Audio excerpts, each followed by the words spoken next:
7월 15일 새벽 예배 설교 본문 말씀은 시편 147편 12절에서 20절 말씀입니다.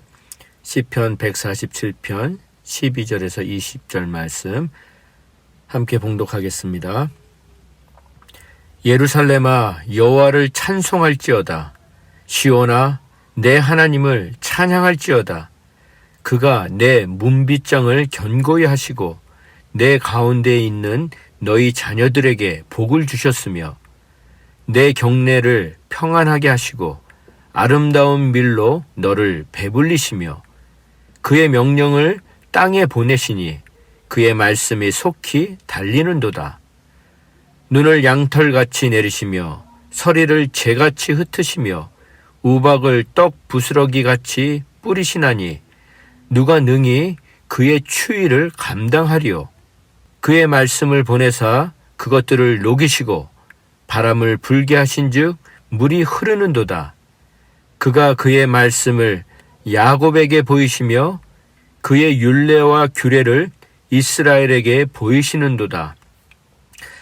그는 어느 민족에게도 이와 같이 행하지 아니하셨나니 그들은 그의 법도를 알지 못하였도다. 할렐루야. 아멘. 오늘은 본문 말씀을 통해 하나님을 찬양해야 하는 이유, 하나님을 찬양해야 하는 이유라는 제목으로 함께 말씀을 나누겠습니다. 12절 말씀입니다. 예루살렘아 여호와를 찬송할지어다. 시온아 내 하나님을 찬양할지어다.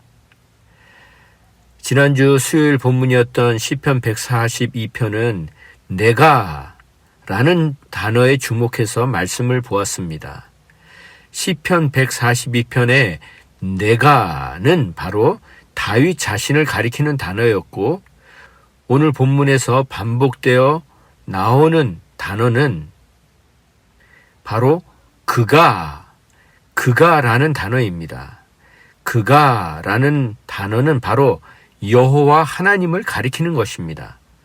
본문은 그가, 그의 명령이, 그의 말씀이, 그의 율례와 규례가 와 같이 계속해서 하나님에 대해서 그리고 그분의 말씀에 대해서 강조하고 또 강조하고 있는 내용들입니다. 그런데 이렇게 하나님을 반복해서 강조하는 이유는 한마디로 하나님은 찬양 받으시기에 합당하신 분이라는 이유 때문입니다. 그러면서 왜 하나님이 찬양 받으시기에 합당하신지, 왜 하나님을 찬양해야 하는지를 구체적인 예를 들어서 설명하고 있습니다. 그럼 왜 하나님을 찬양해야 하는지 그 이유에 대해서 본문의 말씀을 통해서 살펴보겠습니다. 13절, 14절, 15절 말씀입니다. 그가 내 문빗장을 견고히 하시고 내 가운데에 있는 너희 자녀들에게 복을 주셨으며 내 경내를 평안하게 하시고 아름다운 밀로 너를 배불리시며 그의 명령을 땅에 보내시니 그의 말씀이 속히 달리는도다 라고 말씀하십니다. 먼저 하나님을 찬양해야 하는 이유는 하나님께서 너의 문빗장을 견고하게 하셨기 때문이라는 것입니다. 그럼 문빗장을 견고하게 하셨다는 것은 무슨 의미입니까? 먼저 문빗장이란 문을 닫고 가로질러 잠그는 막대기를 말합니다. 문을 닫고 가로질러서 잠그는 막대기를 말합니다. 지금으로 말하면 금이나 돈이나 보석이나 보물들과 같이 귀중한 물건들이 가득 들어있는 금고를 지키기 위해서 두꺼운 철문을 2중, 3중으로 겹겹이 만들어 놓은 것과 같이 예루살렘 성을 그가 바로 하나님, 여호와 하나님께서 견고하게 지키고 계시다는 것을 표현하는 것입니다. 그리고 다른 번역에는 내 문이라는 단수가 아니라 내 문들이라는 복수로 표현했고 그것은 바로 하나님께서 견고하게 그리고 강하게 너의 문과 문들을 지키고 계셨다는 표현을 하고 있는 것입니다. 그래서 13절부터 15절 말씀을 한 문장으로 표현하면 하나님께서 하나님의 백성이 사는 곳을 당신의 강하심과 견고하심으로 안전하게 지켜주시고 보호해 주시고 계신다. 그러니 그런 하나님을 찬양하라는 것입니다. 그러면서 더 구체적으로 예를 들어서 설명을 하고 있습니다. 단순히 이스라엘 백성들이 살고 있는 성이라는 건물뿐만 아니라 그 안에 살고 있는 너희의 자녀들에게는 복을 주셨다고 말씀하십니다. 여기서 자녀들이라는 단어는 자녀들뿐만 아니라 백성이라는 단어로도 번역이 되어 있습니다. 그 말은 하나님의 자녀들인 이스라엘 백성 모두를 가리키고 있는 말인 것입니다. 그렇게 당신의 백성이 사는 성을 지켜주실 뿐만 아니라 당신의 자녀들과 당신의 백성들에게 복을 주시고 그들이 사는 땅에는 평화와 평안을 허락해 주시고 아름다운 밀, 즉 가장 곱고 가장 좋은 밀로 만든 음식으로 너희들을 배불리 먹여주신다는 말씀인 것입니다. 그러니까 하나님을 찬양해야 되는 이유는 바로 하나님께서 당신의 백성을 지켜주시고 그리고 당신의 백성들과 자녀들에게 복을 주시고 그들이 사는 땅에는 평화와 평안을 주시고 모든 가장 좋은 것으로 배불리 먹여주시기 때문에 그러기 때문에 하나님을 찬양하라는 것입니다. 그리고 15절 말씀을 통해서 그런 복을 누리는 원인이 바로 하나님의 명령과 말씀에 신속히 반응하고 즉각적으로 순종하는 자연, 그 자연을 통해서 하나님의 말씀에 즉시 순종하는 것이 복을 누리는 원인이라고 말씀하고 계시는 것입니다. 하나님의 말씀에 즉시 순종하는 것이 복을 누리는 원인이라고 말씀하고 계시는 것입니다. 그럼 15절 말씀 한번 살펴보겠습니다. 그의 명령을 땅에 보내시니 그의 말씀이 속히 달리는도다. 하나님이 땅에, 자연이란 땅에 명령을 내리셨는데 그 말씀이 순식간에 빠르고 확실하게 퍼져 나갔다는 것입니다. 마치 우리가 어제 캘리포니아의 주지사가 행정명령을 내리자마자 미용실과 체육관들이 문을 닫고 교회들도 예배를 오프라인에서 온라인으로 바꿨듯이 말입니다. 그러면서 하나님의 명령과 말씀이 얼마나 강력한지를 눈과 서리와 우박을 통해서 설명하고 있습니다. 그 말씀이 16절에서부터 18절 말씀입니다. 그러면 우리 16절에서부터 18절 말씀을 함께 읽겠습니다. 눈을 양털같이 내리시며 서리를 재같이 흩으시며 우박을 떡 부스러기 같이 뿌리시나니 누가 능히 그의 추위를 감당하리요. 그의 말씀을 보내사 그것들을 녹이시고 바람을 불게 하신즉 물이 흐르는도다. 이 16절부터 18절 말씀을 다른 번역으로 보면 이렇게 됩니다. 하나님께서 엄청난 눈을 내리게 하셔서 집 전체가 눈 속에 파묻히고 곳곳에 재와 같이 서리가 쌓이게 하셔서 온 세상이 꽁꽁 얼어붙은 살 얼음판이 되어버리고 우박이 하늘에서 야구공만한 덩어리로 쏟아진다면 누가 감히 그 추위와 고통을 버텨내고 견뎌낼 수 있냐는 말입니다. 그런데 그렇게 온 세상이 극심한 한파에 파묻혀 있을 뿐만 아니라 가는 곳곳마다 꽁꽁 얼어붙어서 옴짝달싹할 수 없는 재앙과 같은 상황이 18절 말씀과 같이 하나님께서 그분의 말씀을 보내사 곧 그분의 명령을 내리시자마자 모든 것이 순식간에 눈 녹듯이 녹아내리고 꽁꽁 얼었던 시냇물이 한여름의 나이가랴 폭포수처럼 거침없이 쏟아져 내린다는 말씀입니다. 하나님께서 자연을 향해 그리고 땅과 하늘을 향해 명령을 내리시자마자 모든 것이, 말 그대로 모든 것이 순식간에 녹아내리고 하나님께서 추위를 향해 후 하고 따뜻한 입김을 내뿜으시자마자 꽁꽁 얼어붙었던 온 세상이 한순간에 꽃피는 봄으로 변화되었다는 말씀입니다. 그런데 19절과 20절 말씀을 보면 그런 놀라운 변화가 일어나는 상황에서 어찌 보면 문맥과는 상관이 없어 보이는 야곱이 생뚱맞게 갑자기 등장을 합니다. 야곱의 이름의 뜻은 형 에서의 발 뒤꿈치를 잡고 나왔다는 뜻인 발 뒤축을 잡음이라는 뜻 아닙니까? 어찌 보면 평생 남을 속이고 그 대가로 자기도 엄청 속으면서 살아온 야곱을 하나님은 굳이 선택하셔서 말씀을 보여주셨다는 것입니다. 야곱에게 말씀을 보여주셨다는 것입니다. 여기서 말씀을 보여주셨다는 의미는 말씀을 들려주셨다는 의미입니다. 그리고 또 다른 의미는 말씀을 선포하셨다는 의미도 있습니다. 그건 무슨 말씀입니까? 하나님이 야곱에게 말씀을 보여주셨고 말씀을 들려주셨고 말씀을 선포하셨다는 것입니다.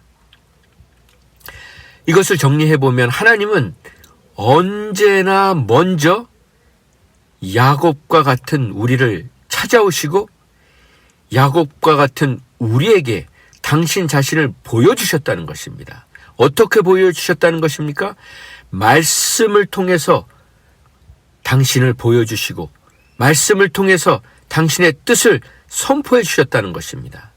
그 증거가 바로 창세기 32장 28절 말씀처럼 다시는 너를 야곱이라 하지 말고 이스라엘이라 하여라 라고 명령하신 것입니다. 다시는 너를 야곱이라고 하지 말라 이스라엘이라 하여라고 명령하신 것입니다. 그런데 제 머릿속엔 야곱 하면 욕심 많은 인간, 거짓말쟁이, 자기밖에 모르는 사람이라는 부정적인 이미지가 많은 것이 사실입니다. 그런데 하나님은 그런 야곱에게 말도 안 되는 이름을 지어주십니다. 하나님과 겨루어 이긴 자라는 뜻인 이스라엘, 이스라엘이라는 영원히 기억될 영광스러운 이름을 지어주신 것입니다. 그런 하나님의 놀라운 은혜에 오늘 이 시편 기자는 20절 말씀을 통해 쐐기를 박는 말을 남김으로 시편의 마침표를 찍습니다. 20절 말씀입니다. 그는 어느 민족에게도 이와 같이 행하지 아니하셨나니 그들은 그의 법도를 알지 못하였도다. 할렐루야. 이게 무슨 말씀입니까? 하나님께서는 다른 어떤 민족도 이 세상의 어떤 민족들도 야곱과 같은 대우를 이스라엘 백성들과 같은 대우를 받아보지 못했다는 것입니다. 야곱과 같은 인간에게 복을 쏟아부어 주시는 하나님, 이스라엘 백성들과 같이 목이 곧은 백성들에게 날마다 은혜를 베풀어 주시는 그 하나님을 그 어떤 민족들도 경험해 보지 못했다는 것입니다. 그리고 다른 민족들은 그런 놀라운 은혜를 경험해 보지도 못했을 뿐만 아니라 하나님의 법도, 하나님의 명령, 하나님의 말씀을 알지도 못했다는 것입니다. 그럼 하나님의 법도와 명령과 말씀을 알지 못했다는 것은 무슨 뜻입니까?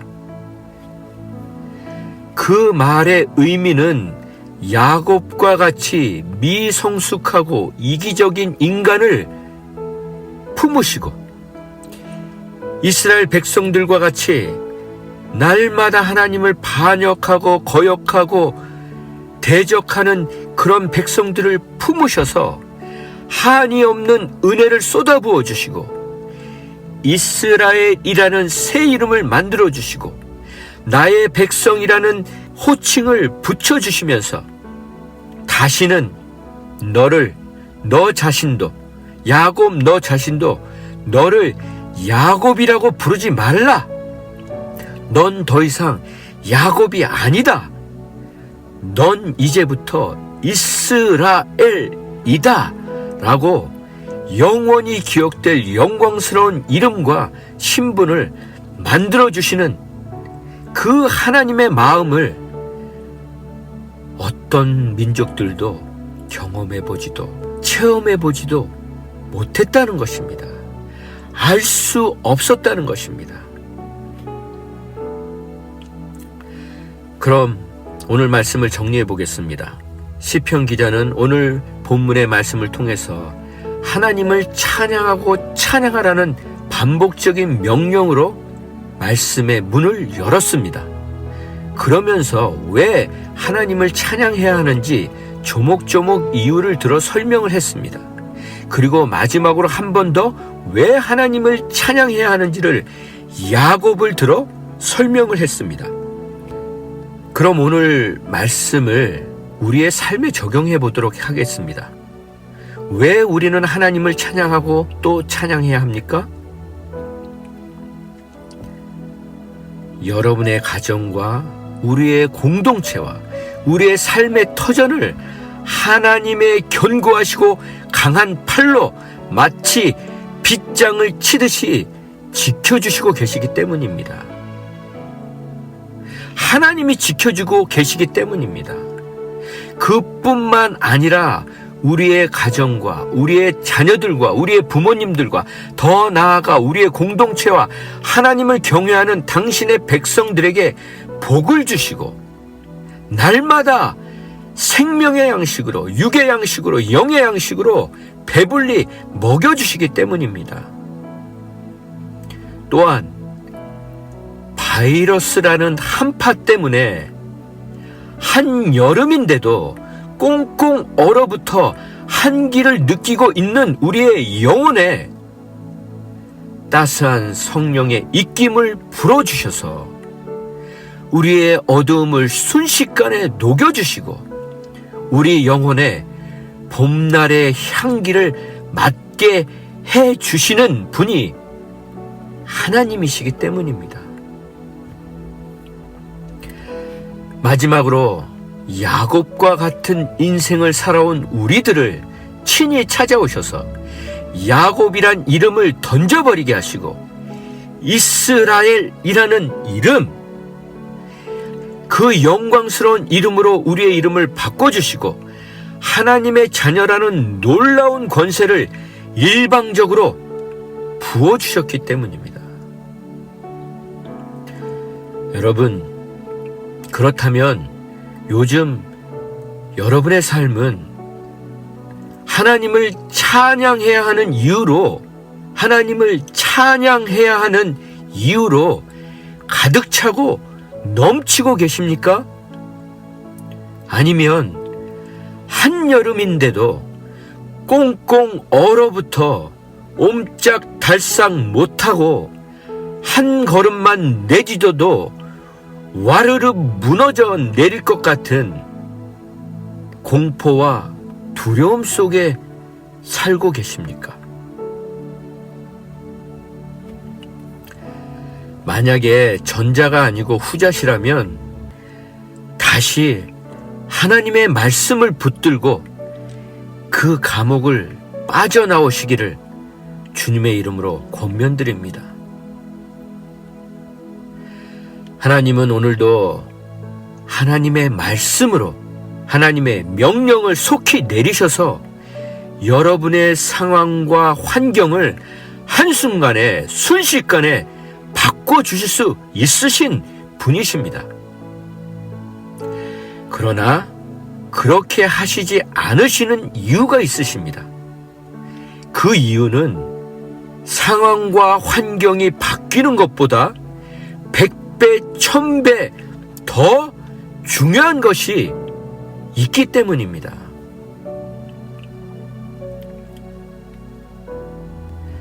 그것은 어떠한 상황 속에서도 하나님을 찬양하는 믿음, 어떠한 환경 속에서도 하나님을 찬양하는 입술인 것입니다. 그런 하나님을 향한 절대적인 믿음과 신뢰만이 상황과 환경을 뛰어넘어 상황과 환경을 지배하고 다스리는 기적을 누리는 삶을 살 수 있기 때문입니다. 그렇습니다. 하나님은 우리의 상황과 환경을 바꿔주시는 것에 관심이 있으신 것이 아니라 상황과 환경을 초월해서 하나님을 찬양하는 그 믿음을 부어주고 싶어 하시는 것입니다. 바로 이런 상황 속에서 말입니다. 찬양할 수 없고 감사할 수 없고 기뻐할 수 없는 이 상황에서 찬양하고 기뻐하고 감사할 수 있는 믿음을 부어주고 싶어 하시는 것입니다. 그런 믿음의 사람들의 삶은 한겨울 한파와 같은 요지부동의 상황이 아무 문제도 되지 않는 것입니다. 하나님이 입김 한번 부시면 순식간에 녹아내릴 것을 날마다 믿고 선포하고 그리고 실제로 경험하며 살기 때문입니다. 아무쪼록 바이러스라는 한파에 꽁꽁 얼어붙어 있는 이 세상이 말씀과 기도와 성령을 붙든 저와 여러분의 하나님을 향한 뜨거운 열정으로 인해 다 녹아내리고 순식간에 녹아내리고 생명이 꽃피우는 봄의 향기로 가득 채워지는 복된 삶을 사시기를 주님의 이름으로 축원드립니다. 함께 기도하겠습니다. 그는 어느 민족에게도 이와 같이 행하지 아니하셨나니. 그렇습니다. 하나님은 야곱과 같은 삶을 살던 저희들에게 이스라엘이라는 놀라운 삶을 허락해 주셨습니다. 그 은혜와 사랑과 배려는 이 세상 그 어떤 사람도 경험해 보지 못한 저희만을 위한 특별한 은혜였고 사랑이었고 배려였음을 고백합니다. 그런데 그런 특별하고도 놀라운 은혜와 특권을 받았음에도 불구하고 하나님을 찬양하는 삶을 살지 못하고 두려움과 염려와 근심 속에서 살았던 저희들의 삶을 고백하며 회개하며 그런 삶에서 돌이키기를 원하오니 도와주시옵소서. 그래서 우리의 얼어붙은 영혼이 하나님의 말씀이 임하였을 때 눈 녹듯이 녹아내리게 하시고 다시 생수가 흘러 넘치게 하시고 생명의 향기로 가득한 봄날을 맞이하게 해주셔서 날마다 할렐루야를 힘차게 부르며 영원히 주님만을 찬양하며 살게 하여 주시옵소서. 그렇게 우리를 도우실 예수님의 이름으로 감사하며 기도했습니다. 아멘.